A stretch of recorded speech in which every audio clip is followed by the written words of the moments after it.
bahaya terbesar dalam fikih adalah apa? Mengkaji fikih tidak dari ahlinya. Ya, seorang lagi ya, mengkaji fikih tidak dari apa? Ahlinya. Nah, kenapa demikian? Begini, saya beri contoh. Ilmu fikih itu tentu pertama dari Rasulullah SAW, kemudian bersanad sampai kita, atau kita sampai Rasulullah. Itu ngalami sekian ijtihad yang tidak mudah. Saya beri sekian contoh. Dulu Imam Syafi'i itu sukanya sama guru yang miskin, ya, karena rata-rata santri juga miskin, jadi mesti ngidolakan guru yang miskin, karena sesama miskinnya harus berkoalisi. Tapi akhirnya gurunya Imam Syafi'i itu miskin sekali, namanya Muslim bin Khalid Az-Zanji itu miskin, Sufyan As-Tsauri miskin, Sufyan bin Uyainah miskin. Setelah ngaji di Medina itu Imam Malik itu kaya, pas itu Imam Malik sudah kaya. Setiap ketemu Imam Syafi'i dikasih uang. Sampai ketika Imam Malik itu bilang, kamu sudah alim, ilmu saya sudah habis, kamu ngaji sama yang lain. Sama siapa? Kata Imam Malik, orang yang sealim saya sudah meninggal, namanya Abu Hanifah, tapi dia punya murid namanya Muhammad bin Hasan Asy-Syaibani, kamu ke sana. Terus Imam Malik datang ke Baki. Dulu Baki itu pasar rental, ya Grab lah kira-kira sekarang itu.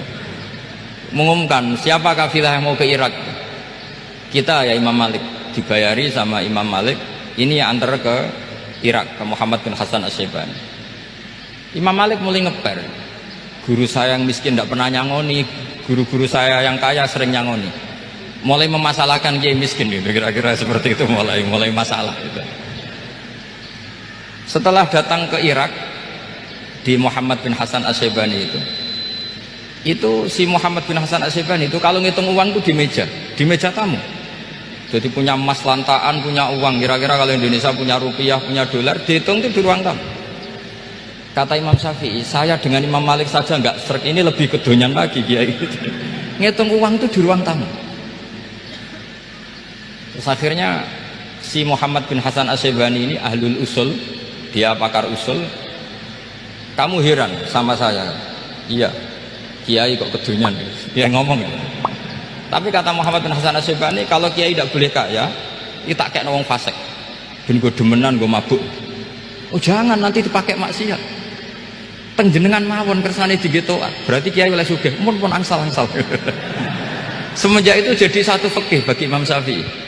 Ternyata kalau mengharamkan kiai sugih berarti membolehkan yang fasik sugih. Kalau yang fasik sugih bisa dipakai i'anah alal maksiat. Semenjak itu mindset pikiran Imam Syafi'i rubah. Saking rubahnya sampai beliau berpendapat orang bisa beli Alphard, kok beli carry itu haram. Bisa jadi bupati kayak Pak Roba, kok jadi RT haram. Pokoknya gitu. Bisa keren Kak Gus Bah, kok jadi orang pendengar haram. Pokoknya haram terus. Karena dalil beliau al-Islam ya'lu wala yula alaih. Coba sampean ridho misalnya jadi orang Gresik dipimpin orang yang nggak sholat, ridho ndak? Ndak. Atau sholat tapi nggak bisa ngaji, ridho ndak? Ketika yang bisa ngaji berpotensi jadi bubah, terus keterusan. Karena Imam Syafi'i keterusan, ya umatnya keterusan. Akhirnya orang-orang Syafi'i itu politikus rata-rata. Ya, makanya sama jangan kaget sama Barubah. Kakak saya wakil bupati dulu. Putranya Mbah Mun ada yang wakil apa?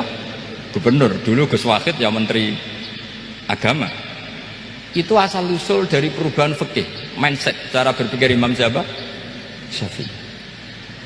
Jadi dulu itu fikih ditemukan itu jelimet, ada perdebatan. Itu tidak hanya pada level ulama, pada level Nabi pun ada perdebatan.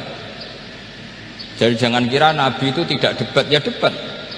Nabi itu asal seangkatan itu mesti debat, termasuk debat dengan malaikat. Jadi kalau perlu ya debat sama apa? Karena malaikat itu kan lugu itu gak iso mikir. Karena kalau malaikat iso mikir bisa jadi rektor. Nanti kasihan Pak Salam ini. Malaikat gak boleh jadi rektor.